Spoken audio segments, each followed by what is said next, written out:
पिंगळी व्यापारी संघटना उपाध्यक्ष आहे दीपक गावडे।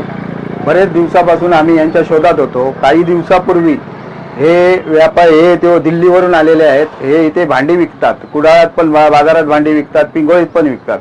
काही दिवसापूर्वी आमच्या पिंगळीतल्या बऱ्याचशा लोकांनी 2-2 हजाराची 1000-1000ची भांडी दिली आणि त्याच्यानंतर माझ्याकडे तक्रार आली की ती भांडेवाले येत आहेत आणि हे डुप्लिकेट भांडी आहेत, हे पत्रा आणि लोखंड युक्त ही भांडी आहेत। ती लोकांची फसवणूक करतायत, जेणेकरून ती लोक घेतात आणि ती भांडी काळी पडतात चुलीवर ठेवल्यावर आणि हे इथे विकतात आणि जात आहेत आणि नंतर लोक त्यांना शोधण्याच्या प्रयत्नात होते। आम्ही त्यांना शोधलं, आता शोधलं असतं त्यांच्याकडे कोणतीही कागदपत्र, गाडीचीही कागदपत्र नाही आहेत आणि त्यांच्याकडे कोणतेही पेपर नाही आहेत।